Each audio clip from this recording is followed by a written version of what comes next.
Muito bem, irmãos, deixem suas Bíblias lá abertas em 2 Coríntios, capítulo 5.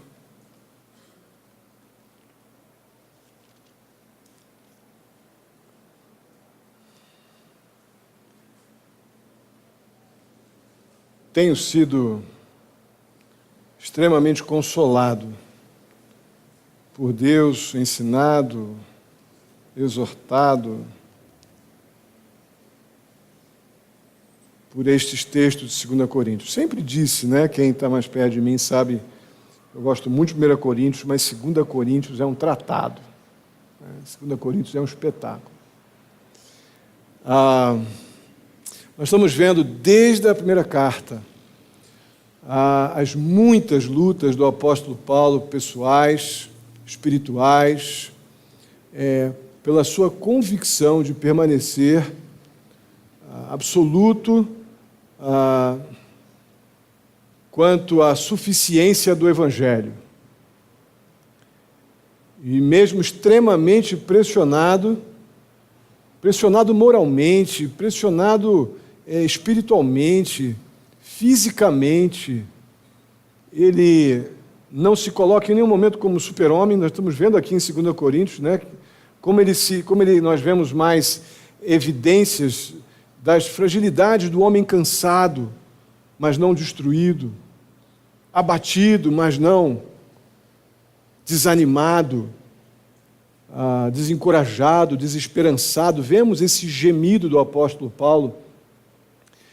Aí agora no finalzinho, ou melhor, no versículo 10, que nós fechamos assim a última mensagem em Coríntios, aqui nesse texto de 2 Coríntios, no versículo 10, o apóstolo Paulo, na verdade do 10 ao 13, mas aqui no 10 ele diz assim, ele lembra os crentes, os que os perseguem, que o perseguem e aqueles que estão ali firmes na causa de Cristo.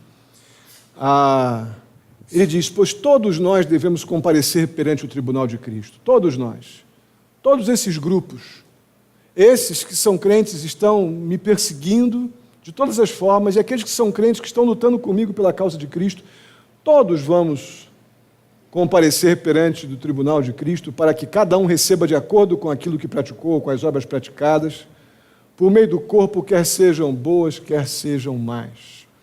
Nós temos um resumo, antes de introduzir o texto de hoje, que é dos versos 14, ou melhor, do verso 13, do verso 14 até o verso 21.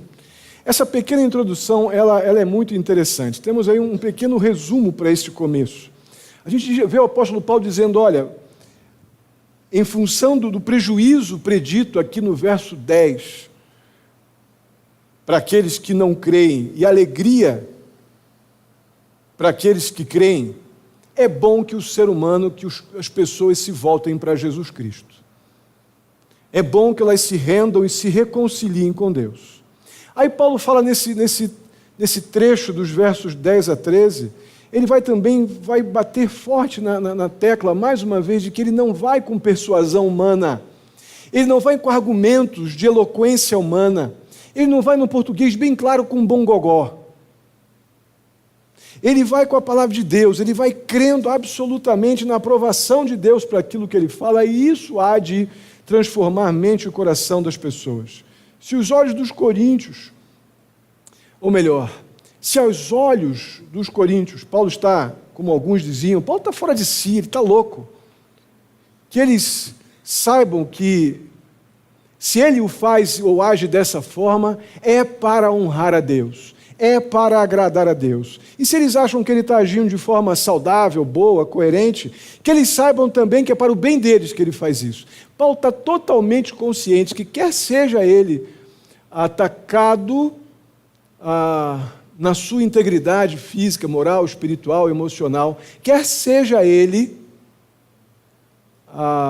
apoiado e tendo pessoas que permanecem e crendo naquilo que vem sendo pregado e permanecendo firmes na fé, ele afirma, voltando para o verso 10, olha, todos comparecerão diante do tribunal, não vai escapar um. Todos. Agora no verso 14, o apóstolo Paulo ele vai dizer de onde vem. toda a motivação para passar por todas essas pressões, para continuar pregando o Evangelho, para continuar insistindo nesta metodologia, naquilo que ele crê. O Evangelho é suficiente para sofrer todo tipo de lutas emocionais, pessoais, espirituais que ele tem sofrido. Ele vai logo no verso 14, ele vai dizer: pois o amor de Cristo me constrange. É isso. Não é nenhuma outra causa. Ele não permanece nessa pegada, mantendo a mesma posição, a mesma conduta, apesar de ser chamado de louco, de desvairado, de mensagem simples, de pobre, de cultura, atacado de todas as maneiras, e diz: se eu permaneço, é porque o amor de Cristo me constrange. Daqui a pouco a gente vai ler o texto, mas antes eu queria orar. Vamos mais uma vez baixar nossas cabeças e orar. Santo e bondoso Deus, eu te agradeço pela tua palavra. Eu te agradeço pela maneira paciente, ó Deus, como o Senhor vem ao nosso encontro, misericordiosa, ó Deus, bondosa, nos ensinando, nos exortando, ó Deus, nos edificando, nos transformando, ó Deus, nos motivando, nos levantando. Ó Pai querido, muito obrigado. Eu peço ao Senhor em nome de Jesus, levanta o cansado nesta noite, levanta o abatido, fortalece aquele que está com os joelhos bambos, fortalece espiritualmente, emocionalmente. Saímos daqui todos renovados, capacitados, encorajados a perseverar naquilo que cremos, ó Pai. Perseverar no Evangelho libertador, salvador de Cristo Jesus. Ajuda-nos, fala conosco mais uma vez, eu te peço, em nome de Jesus. Amém.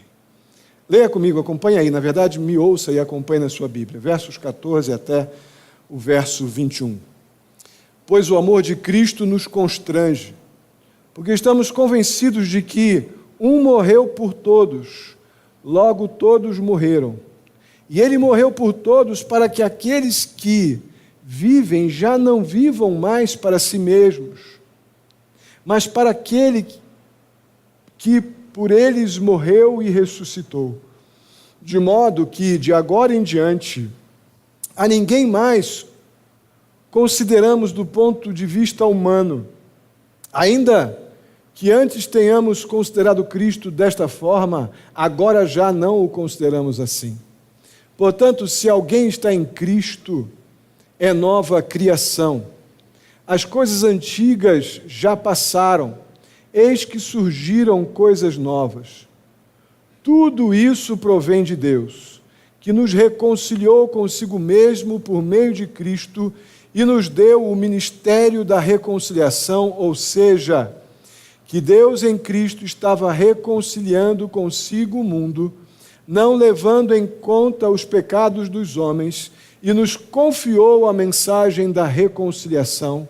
Portanto, somos embaixadores de Cristo, como se Deus estivesse fazendo do seu próprio o seu apelo por nosso intermédio. Por amor de Cristo lhes suplicamos, reconciliem-se com Deus. Deus tornou pecado por nós aquele que não tinha pecado, para que nele nos tornássemos justiça de Deus. Amém? Esse texto começa no verso 14, primeira sentença: pois o amor de Cristo nos constrange. Amados, o apóstolo Paulo, ele conheceu esse amor. Na verdade, a expressão conhecer não diz tudo o que aconteceu na vida do apóstolo Paulo em relação ao amor de Deus. O amor de Deus venceu o apóstolo Paulo. Ele foi vencido por esse amor. Por esse amor, o apóstolo Paulo ele está sendo abraçado.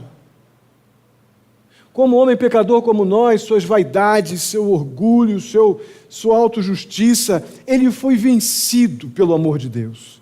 Ele era uma pessoa extremamente inteligente, extremamente capaz, ele tinha tudo para se envaidecer.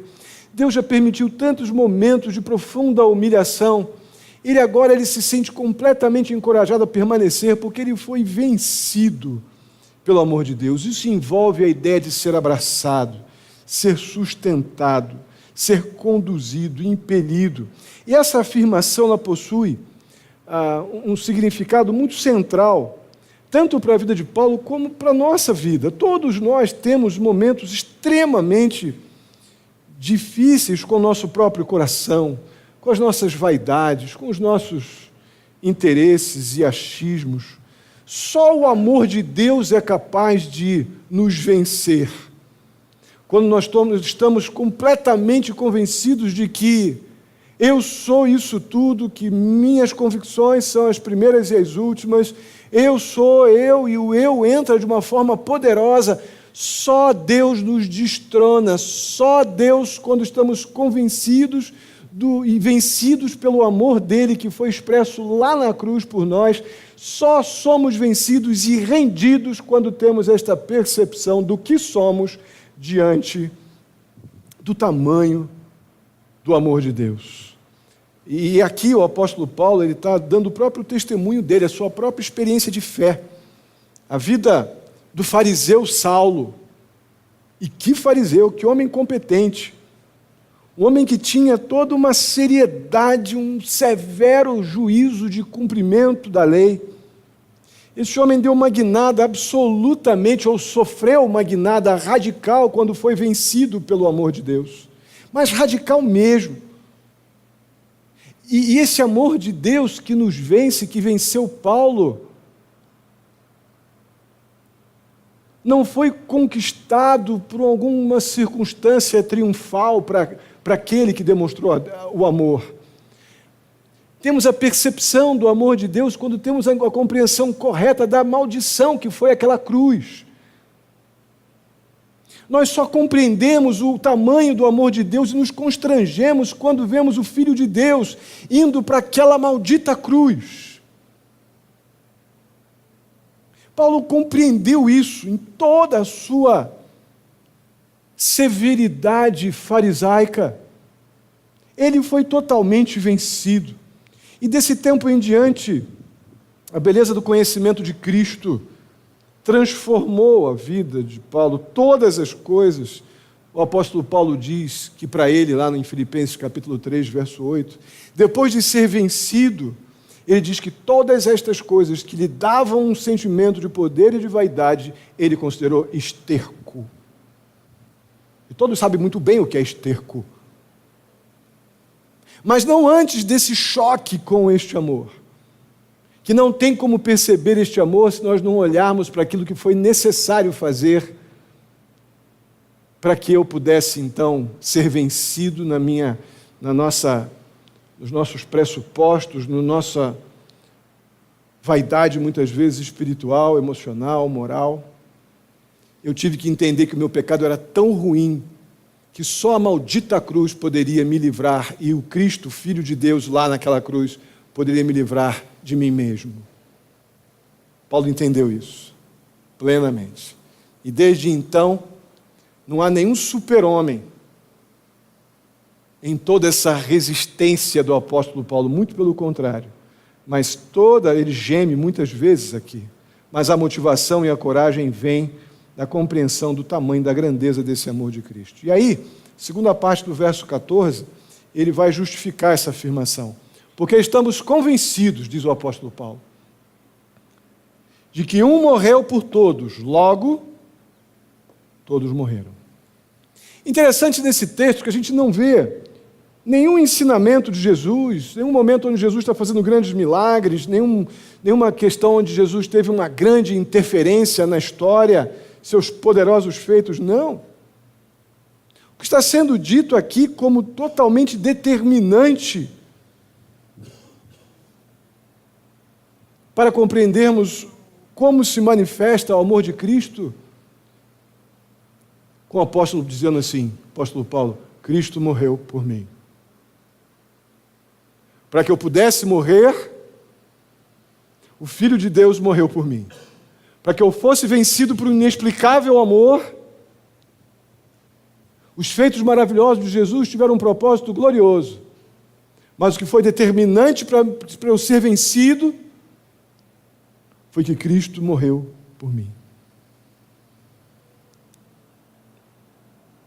Quando e aqui é uma ilustração que eu li, quando o presidente de um país fecha um acordo de paz com uma outra nação,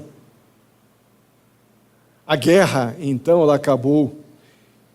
E o pacto de paz vale fundamentalmente para todos os cidadãos daquele país. Essa é a máxima. E aí vem a aplicação. Da mesma forma, também o apóstolo Paulo, quando abraçou a fé, ficou absolutamente seguro que o único morreu por todos. Logo, todos morreram. Foi feito um pacto de paz. Porque eu, antes de Cristo, estava completamente em guerra contra ele. E muito facilmente, depois de Cristo, nós entramos em umas guerrinhas aí. Mas quando o amor de Cristo nos vence, a percepção da cruz é maior do que meu egoísmo, do que meus interesses, eu sou vencido como Paulo foi. E aí eu vejo o quanto a morte de Cristo é poderosa para matar aquilo que em mim não serve para a glória dele. E somente isso. Nada mais tem poder para matar aquilo que em mim não se converte em glória de Deus. Então era dessa forma que o apóstolo Paulo via a si mesmo. Era dessa forma que o apóstolo Paulo via os crentes de Corinto, à luz da cruz. Por isso que em Cristo nós somos pessoas que morreram, mas porque estão em Cristo, vivem. Porque Cristo vive. Mas como isso funciona? Verso 15, acompanhe na sua Bíblia. O verso 15 diz assim: e ele morreu por todos, para que aqueles que vivem já não vivam mais para si mesmos, mas para aquele que por eles morreu e ressuscitou. Vou repetir. E ele morreu por todos, para que aqueles que vivem já não vivam mais para si mesmos, mas para aquele que por eles morreu e ressuscitou. Meus irmãos, quando o apóstolo Paulo fala aqui, o texto bíblico fala que aqueles que vivem, eu creio que ele tem em mente que em Cristo, se nós cremos em Jesus Cristo, o crente que crê em Jesus Cristo, Paulo tem na cabeça que eles um dia já morreram. Não tem como eu estar em Cristo sem morrer. Para mim, para os meus achismos. Não tem como ser crente sem ter morrido. A pessoa compreende que merecia, quando chega a Cristo, merecia a morte eterna, a separação de Deus. E que somente possui então vida, que é a vida eterna, por intermédio da obra da cruz, por intermédio de Cristo Jesus. E isso muda tudo na vida daquele que crê. Não tem como eu dizer que eu vou para o céu porque eu sou membro da Igreja Batista. Tem que ter havido morte para que possa haver vida. Paulo tinha completa convicção disso. Uma vida que se deve exclusivamente à morte de uma outra pessoa que não pode mais pertencer a si mesmo, mas aquele apenas que viabilizou essa vida por meio da sua morte, que é Jesus Cristo. Nós não temos essa vida por meio de um fulano de tal, ou ciclano, ou por meio de igreja. Nós só temos essa vida por meio da morte do Senhor Jesus. Mas o apóstolo Paulo não para aí. Nos afastar da perdição de uma vida sem Deus não é o fim da história. E nós temos um sentimento às vezes estranho, né? Não, já sou crente, está tudo resolvido. Não! O apóstolo Paulo vai deixar claro no verso 16 em diante, 17, que nos livrar da perdição é o começo da história, não o fim. Aqui no verso 16 a gente vê que essa nova vida em Cristo, ela produz um novo viver. Ela produz uma nova mente, um novo coração. E o verso 17 descreve isso. Portanto, e aí não tem um slide, está na sua Bíblia. Portanto, se alguém está em Cristo, é nova criação. As coisas antigas já passaram, eis que surgiram coisas novas. E aqui uma pergunta que pode surgir, talvez você não faça publicamente, mas que já pode ter surgido na tua vida, talvez seja uma pergunta sem resposta, uma pergunta interna que gera uma incredulidade estranha. nesse texto seria a seguinte: os membros da Igreja de Cristo vivem mesmo como uma nova criação?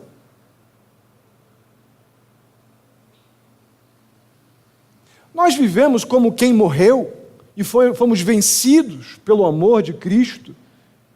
Nós, como igreja, somos de fato uma nova criação? Paulo faz esse questionamento para os crentes lá de Corinto, porque lá provavelmente eles estavam achando que tudo havia se completado, apenas não crer em Jesus, está tudo certo. Não! Daqui em diante vocês são uma nova vida, uma nova criação. E a dúvida que estava vindo na vida deles, que talvez eles dentro da igreja de Corinto não estivessem vendo novo quase nada ali. Então vinham alguns sentimentos de incredulidade em relação a esse texto muito sérios. Uma resposta bem inconsistente a essa pergunta: não sei, tem uns que são, outros que não sei, cada um, né, que vai responder. Legal, uma resposta bem consistente. Leva muitos a questionar o fato se de fato as coisas velhas já passaram.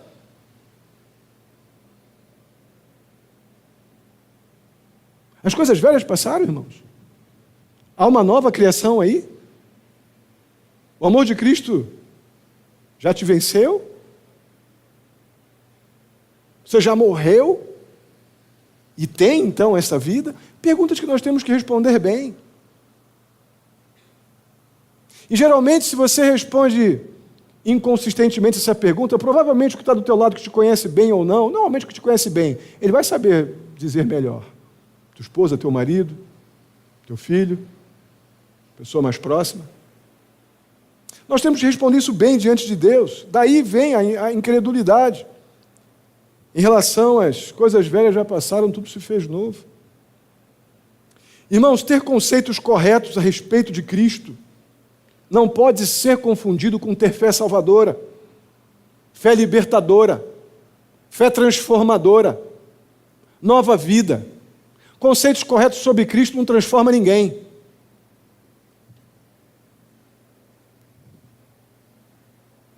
Somente fé salvadora nos capacita, de fato, a crer e experimentar verdades espirituais.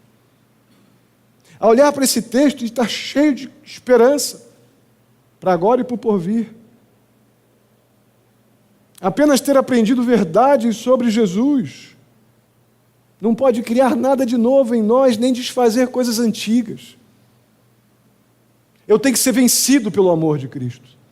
E quando eu penso neste amor, eu penso somente aquela maldita cruz foi capaz de demonstrar, de vir ao meu encontro e demonstrar um inexplicável amor que me venceu. E isso me constranger de uma maneira que me faz permanecer.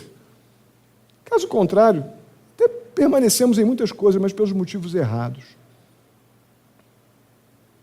A fé salvadora, ela une o crente com Cristo. E lhe proporciona aquele momento tão espetacular que encontramos tanto nas cartas de Paulo. Nós entendemos o que é estar em Cristo. Quem está em Cristo tem o privilégio, sim, de entender que as coisas antigas, aquelas coisas antigas que a gente ainda sente com suficiente poder dentro de nós para dar umas assoviadas. Ei, eu estou aqui! É ou não é? Aquelas coisas antigas. Nós já confessamos como pecado, mas volta e meia tem um grito lá, ei! Mas que apesar essas tentativas de reaparecer na nossa vida, aquelas antigas, apesar de tudo isso, aquilo já foi entregue plenamente com a nossa morte na cruz de Cristo. Elas podem até gritar, mas eu já fui vencido pelo amor de Cristo. O poder da cruz e daquele amor inexplicável já me atingiu e me venceu. Na morte de Cristo eu morri também, por mais que grite lá de vez em quando, ei, estou aqui. O amor e a morte de Cristo já nos venceu e temos então de fato uma nova vida.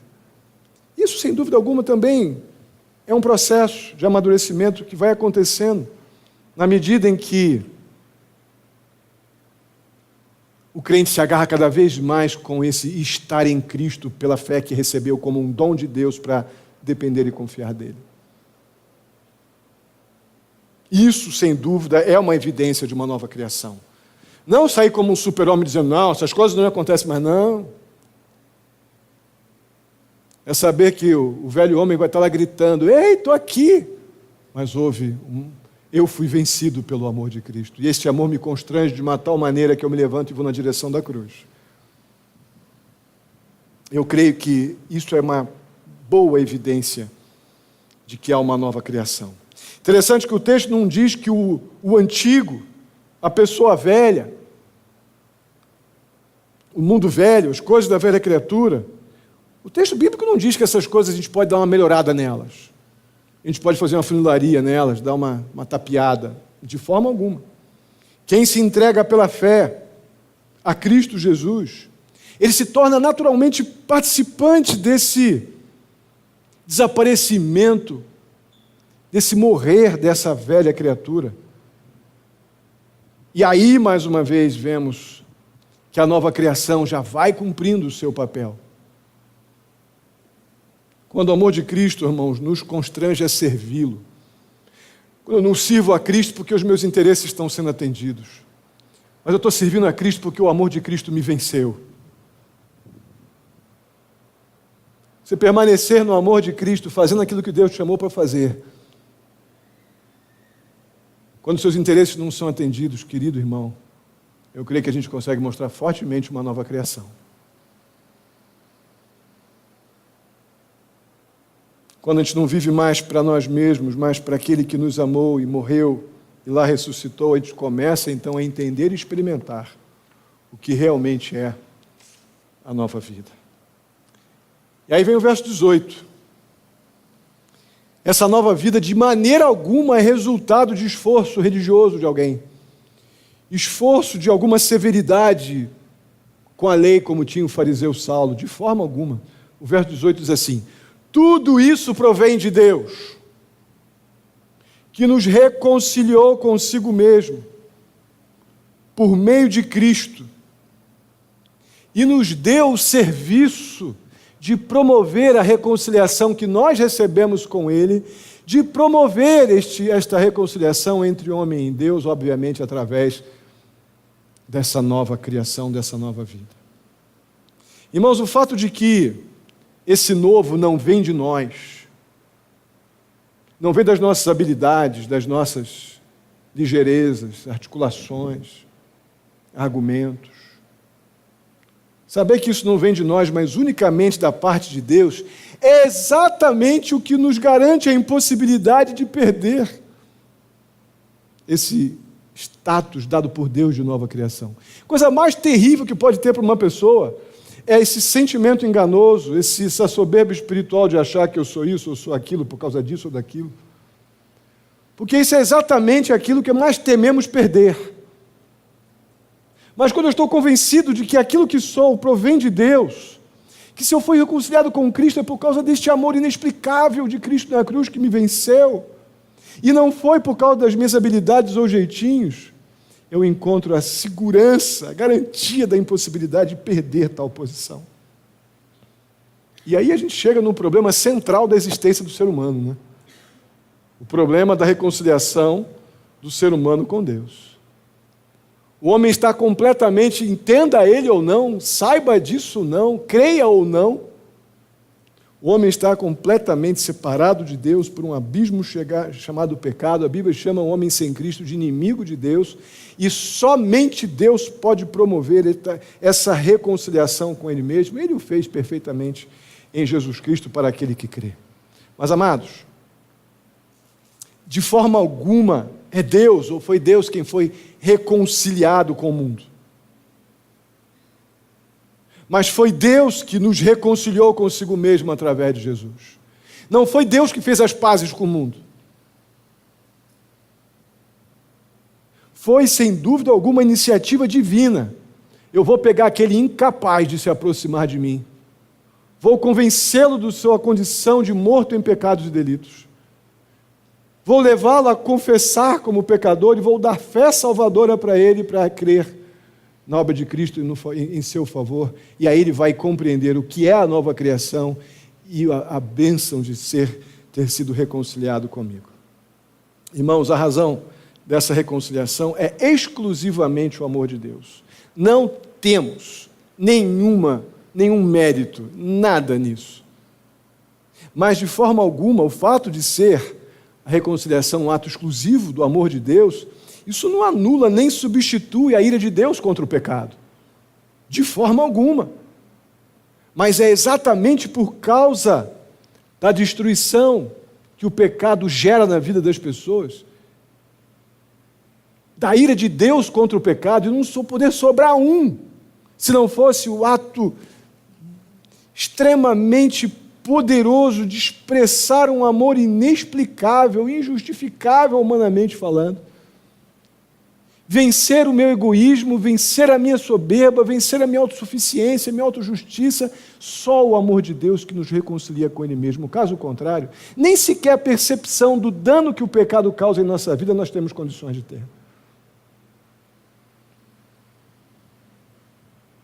O verso 19 reforça o que foi dito no verso 18, que por causa da obra de Cristo na cruz, não apenas a gente escapou dessa merecida condenação, para através de Cristo então recebermos essa condição de vida nova, de nova vida, que nos garante comunhão com Deus na condição então nova de filhos e filhas. É reforçado esse pensamento do verso 18 no verso 19, mas aí nós entramos no verso 20, onde vemos que por causa disso, exatamente por causa disso, por causa dessa obra de Cristo em nosso favor, da nova condição de nascidos de novo, reconciliados com Deus através de Cristo, novas vidas que abandonaram sim o que era antigo. Aí vai no verso 20, somos chamados, identificados por causa disso tudo que aconteceu, na minha e na tua vida, por causa de Deus. Aí somos chamados de embaixadores de Cristo. O embaixador, ele age por mandato. E ele somente comunica o que o poder que o enviou quer que seja dito. Ele é a autoridade aqui na pátria onde ele está, da autoridade máxima da sua pátria, e ele só diz aquilo que Deus quer que ele diga.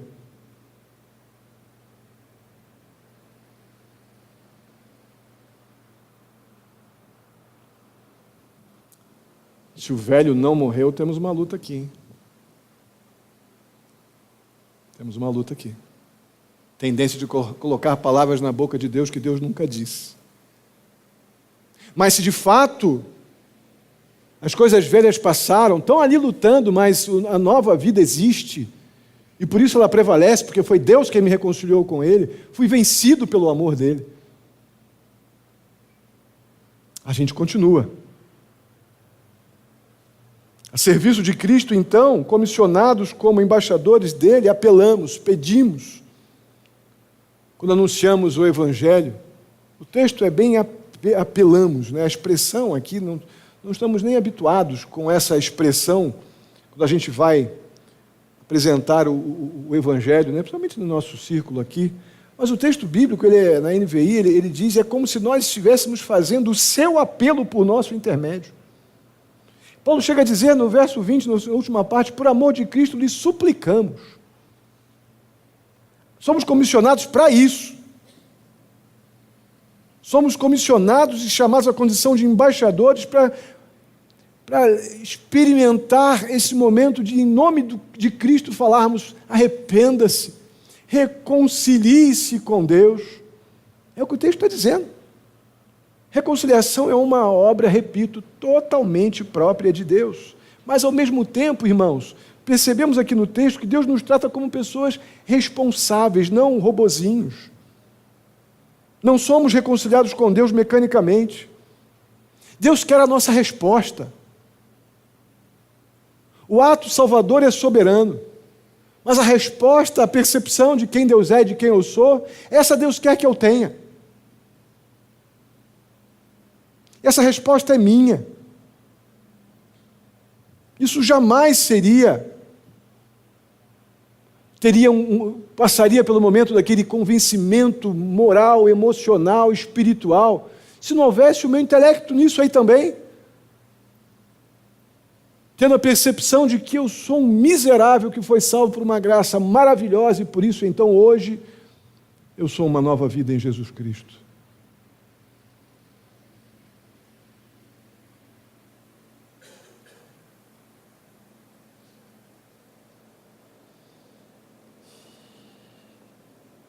Quando esse estado de reconciliado ele é acolhido em nosso coração, como pecadores arrependidos, o ser humano ele se curva, o ser humano se dobra, ele é vencido pelo amor, e ele adora, ele tem um coração completamente grato pelo fato de ter Deus realizado o ato mais extremo que poderia ter acontecido na sua vida, como descrito no verso 21. Vamos ler juntos. O ato extremo da parte de Deus para que pudéssemos ter sido reconciliados com Ele.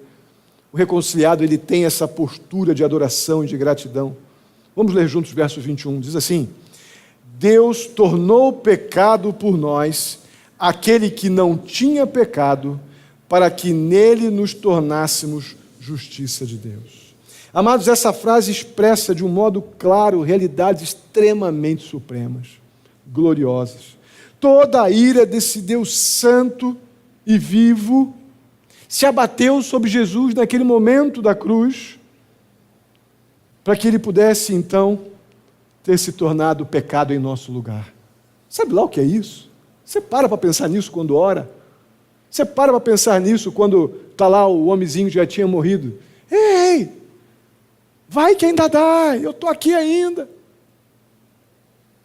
A gente tem que parar e pensar que toda a ira de Deus, que deveria ser para mim, contra a minha vida, porque fui eu que pequei, foi toda sobre Cristo, para que aquele amor de Cristo me vencesse, me controlasse, me dominasse, mudasse minha mente, meu coração. Mas as nossas orações tendem a passar um pouco longe dessa lembrança. Isso nos torna pessoas religiosas, Saulos na vida. Precisamos da experiência do ser vencidos pelo amor e constrangidos por Ele. Precisamos da experiência da morte, a morte de Cristo, para que possamos também ter a experiência da nova vida. Ah, mas foi lá 30 anos atrás, amém, louvo a Deus que isso aconteceu. Mas eu espero que você não deixe de vivenciar isso todo dia, porque somos pecadores todo dia. E aquilo que aconteceu precisa se renovar diariamente, caso contrário, nos tornamos perigosos.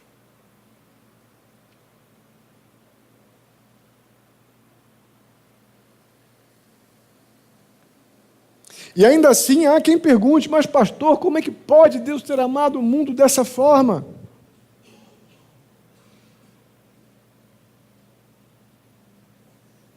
Mas foi assim que Deus amou o mundo. E daí vem a compreensão da gravidade do nosso pecado. Por nós, Jesus precisou se tornar pecado, tão grande era o peso do meu pecado. Amados, o amor de Deus, ele não descansa até nos tornar a própria justiça de Deus. No acampamento nós falamos, vocês devem lembrar, do que Deus disse a Josué na antiga aliança, né? Eu não vou deixar você. Lembram disso? Eu não vou desamparar, não vou deixar, eu vou ficar no teu pé. Na nova aliança, Jesus diz também que vai estar conosco. Não vai largar nosso pé, não. Sabe por quê? Porque Deus quer, aquele que nos salvou em Jesus Cristo, Ele quer que a justiça dele seja vista em nossa vida o tempo todo. Como que Deus vê a justiça dele na minha vida? Quando eu vivo como uma nova criação. Quando eu vivo como alguém constrangido por um amor inexplicável. É dessa maneira que nós vemos a justiça de Deus. E testemunhamos quem Deus é e o que fez em nós. Somos feitos justiça de Deus apenas porque Jesus prontamente permitiu ser feito pecado por nós. Só por isso. Só por isso. Agora então Jesus, por incumbência de Deus, divina, foi lá na cruz, trocou de lugar comigo, para que ele fosse o meu pecado e eu me tornasse então a justiça de Deus. A gente pensa nisso quando ora?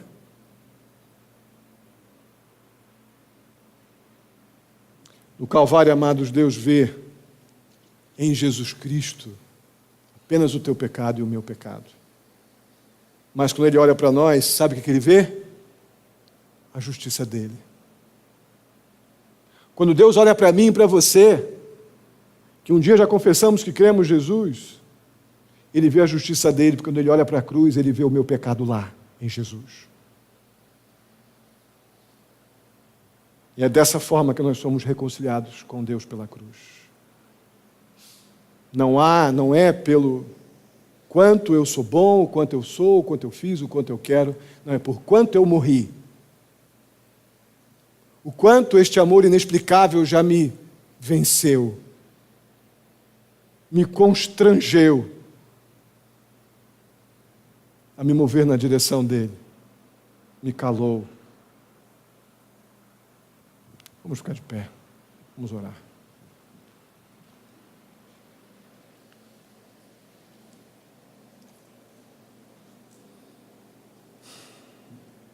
Bondoso Deus, a tua palavra é tão constrangedora, poderosa, maravilhosa, amorosa, paciente. Ó Deus, tem misericórdia de nós, porque nós somos pecadores. Mas ao mesmo tempo me traz uma alegria tão grande lembrar que se eu estou em Cristo, quando o Senhor olha para mim, o Senhor vê a tua justiça, porque o meu pecado está lá em Jesus Cristo na cruz. Ó Deus, mas essa percepção só vem com a nova criação. Só vem quando o amor de Deus nos constrange de uma tal maneira que a gente se rende, porque Ele nos vence. Ó Deus querido, o Senhor conhece cada coração. O Senhor conhece cada luta pessoal, o Senhor conhece cada fragilidade espiritual. E aqui estamos diante do motivo que nos faz levantar e continuar na direção da cruz. Este inexplicável amor. Este amor que nos vence. Este amor que nos constrange porque não temos explicação para o tamanho disso. Este é o amor que nos faz continuar. E isto é que nos faz viver como nova criação. Ó Deus, ajuda-nos a enxergar isso o tempo todo, ó Pai. Tem misericórdia, vá de encontro a cada coração. Liberta-nos de nós mesmos, ó Deus. Liberta-nos, Pai. Ajuda-nos a... Aquela velha criatura lá fique cada vez mais calada, ainda que ela queira gritar, que ela se cale diante do inexplicável amor. Ajuda-nos, ó Deus, a sermos homens e mulheres melhores para o Senhor. Muito obrigado. Obrigado pela Tua palavra. Leva-nos em paz para os nossos lares, nos dá uma semana de paz, uma semana dirigida pelo Senhor, guardada pelo Senhor. Eu peço em nome de Jesus que as nossas orações faça parte da nossa oração essa confissão de eu quero que a justiça de Deus seja vista em mim. Eu quero que a nova criação seja vista em mim. Eu quero, ó Deus, que o Teu amor me constranja todo dia. Eu quero ser vencido pelo Teu amor. Que isso faça parte da nossa oração. Dá, ó Deus, essa alegria de um novo viver para a igreja, eu te peço, ó Pai. Dá esta alegria do novo viver, Senhor. Eu te peço isso, ó Pai. Leva-nos em paz para casa, nos dirige. Sê com os enfermos, ó Pai, em nome de Jesus. Sê com aqueles que estão lutando com trabalho, com desemprego. Abre a porta, ó Deus. Sê com aqueles que já têm seu trabalho, ó Deus. Que esses empregos estejam ali sustentados pelo Senhor, ó Pai. Muito obrigado. Mais uma vez eu te agradeço. Em nome de Jesus. Que a graça do nosso Senhor e Salvador Jesus Cristo, o amor de Deus, nosso amado Pai, a comunhão e a consolação do Espírito Santo esteja sobre a vida de cada um de vós, queridos irmãos, hoje e até a vinda do nosso Senhor Jesus Cristo. Amém e amém. Que Deus os abençoe.